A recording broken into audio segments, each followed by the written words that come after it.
Saudara-saudaraku yang dikasihi dalam Tuhan, saya akan membawakan renungan dengan judul Yesus Terang Dunia. Saudara-saudaraku, dalam Yohanes 8 ayat 12, Tuhan Yesus mengatakan, "Akulah terang dunia. Barang siapa mengikut aku, ia tidak akan berjalan dalam kegelapan, melainkan ia mempunyai terang hidup." Saudaraku, kalau kita membuka mata kita dan menyambut hari yang baru, kita diingatkan firman Tuhan bahwa hanya Tuhan Yesuslah terang dunia. Dari kita menutup mata berasa gelap, tapi begitu kita bangun, kita melihat terang di pagi hari dan kita teringat bahwa Yesus adalah terang dunia. Terang ini bukan hanya sekedar sinar yang menerangi jalan kita, tetapi juga terang yang memberikan arah. Sekali lagi, dia bukan cuma menyinari jalan, tapi dia memberikan arah, memberikan harapan, memberikan kehidupan. Dalam dunia yang seringkali dipenuhi kegelapan ini, saudaraku, kegelapan yang saya maksud di sini kegelapan dosa, kecemasan, ketakutan, kebingungan, kekhawatiran, keputusasaan, ketidakcukupan, dan berbagai kegelapan-kegelapan lain, ya. Tuhan Yesus datang untuk memberi terang yang mengusir semua kegelapan itu. Nah, paling tidak ada 3 yang saya ingin bagikan kepada saudara tentang Yesus terang dunia ini. Yang pertama, sebagai terang dunia, Tuhan Yesus adalah terang yang mengusir kegelapan itu. Kegelapan seringkali dikaitkan dengan ketidakpastian, ya kan? Kalau saudara gelap, kan seringkali kalau ditanya, kok kenapa? Gelap gitu. Maksudnya apa? Nggak pasti gitu, saudaraku. Jadi kegelapan itu dikaitkan dengan ketidakpastian karena kita nggak bisa lihat apa-apa. Dikaitkan dengan ketakutan, makanya banyak orang takut gelap kan. Dan kegelapan itu dikaitkan dengan kesulitan. Ingat beberapa waktu lalu sebelum presiden sebelumnya kita, yaitu Presiden Jokowi pernah mengatakan tahun berapa itu gelap gitu ya. Saya lupa tahun berapa dia ngomong itu gelap gitu ya. Jadi ada masa-masa gelap, artinya masa-masa sulit, masa-masa krisis, masa-masa resesi gitu ya. Jadi ada kesulitan, itulah yang dilambangkan dengan kegelapan, ketidakpastian, ketakutan, kesulitan. Jadi saat hidup kita terasa gelap, baik karena masalah pribadi, masalah relasi yang retak, ataupun tekanan hidup lainnya, kita cenderung merasa kehilangan arah dan harapan. Nah, pada saat-saat seperti itulah kita membutuhkan terang Tuhan. Namun dalam Yohanes 1 ayat 5 dikatakan terang itu bercahaya di dalam kegelapan dan kegelapan itu tidak menguasainya. Jadi kalau kita datang kepada terang Tuhan di tengah kegelapan hidup kita ini, maka terang Tuhan itu membuat kita sanggup mengatakan seperti firman Tuhan, bahwa terang itu bercahaya di tengah kegelapan, kegelapan tidak menguasainya. Tuhan Yesus datang ke dunia ini memberi kita terang yang lebih besar dari segala kegelapan. Terangnya tidak hanya menyinari jalan kita, tetapi juga memberikan kepastian bahwa dalam setiap kesulitan yang kita hadapi, Dia adalah terang yang selalu ada. Saudaraku, ketika kita berjalan di dalam kegelapan, kita mungkin tidak melihat apa yang ada di depan kita. Tapi saat kita mengikuti Tuhan Yesus, kita mendapatkan penglihatan baru. Penglihatan rohani yang mengarahkan langkah kita bahkan dalam kesulitan sekalipun. Jadi inilah yang dimaksud Yesus itu sebagai terang dunia. Dia mengusir kegelapan dari dalam kehidupan kita. Jadi kalau kita ngerasa gelap gitu ya, hidup gua kayaknya gelap, masa depan saya sepertinya gelap, maka kita perlu datang kepada Tuhan. Dia adalah cahaya yang telah datang dan mengusir kegelapan hidup kita. Yang kedua, Yesus sebagai terang dunia, artinya Tuhan Yesus adalah terang yang menunjukkan jalan hidup. Tuhan Yesus bukan hanya sekedar mengusir kegelapan, tetapi juga terang yang menunjukkan hidup yang benar itu seperti ini. Dalam kehidupan kita sehari-hari, kita sering dihadapkan dengan pilihan-pilihan yang sulit, saudaraku.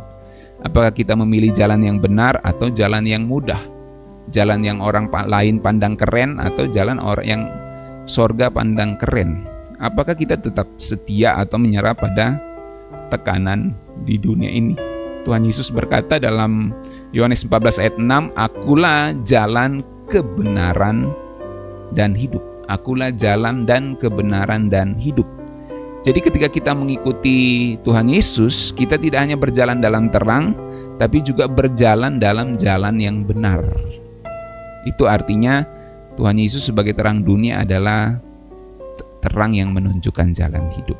Terangnya memberi kita petunjuk yang memampukan hidup kita untuk menghadapi tantangan dengan iman dan keberanian.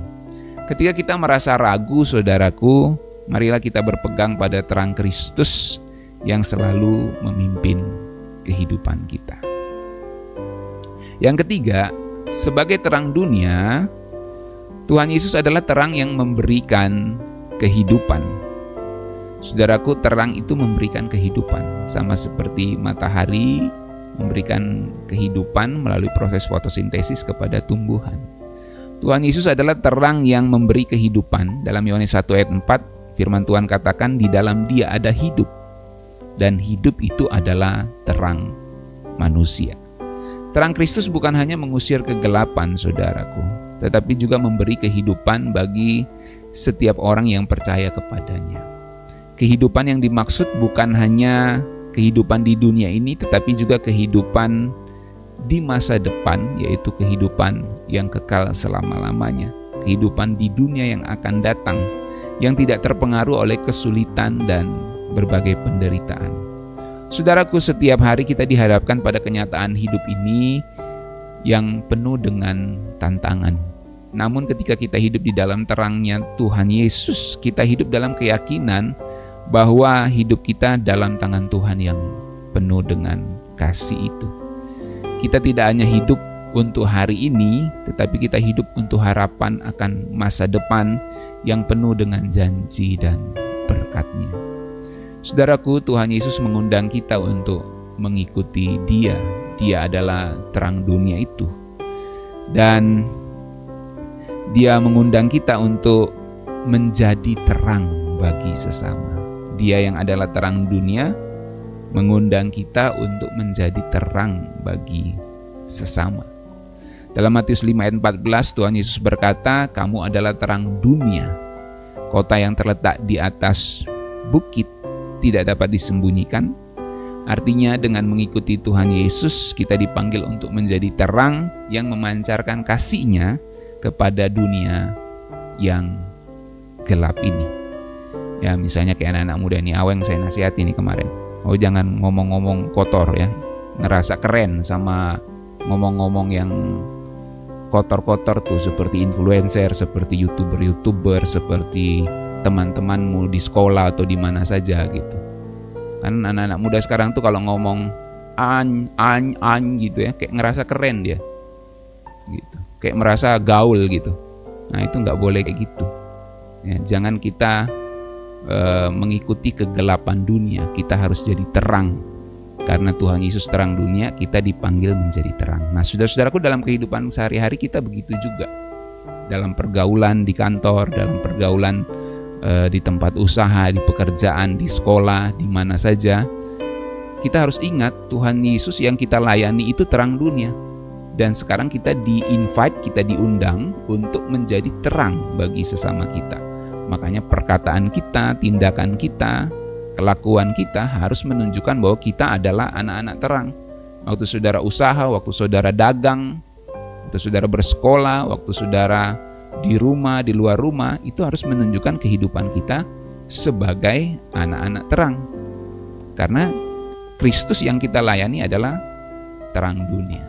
Jangan sampai kita menjadi terang cuma waktu hari Minggu di gereja, tapi di media sosial kita nggak menjadi terang. Kita harus jadi terang, ya. Terang di rumah, terang di sekolah, terang di gereja kemanapun ku pergi. Itu kan ada lagu sekolah minggu gitu. Jadi mari kita menjadi terang, saudaraku. Dan percayalah, kalau kita bersandar kepada Yesus yang adalah terang dunia, maka terangnya itu akan menghapus kegelapan dalam hidup kita. Terangnya akan memberikan kita arahan dan jalan, dan terangnya akan memberikan kehidupan kepada kita, serta mengarahkan kita untuk menjadi terang bagi dunia yang gelap ini. Mari kita berdoa.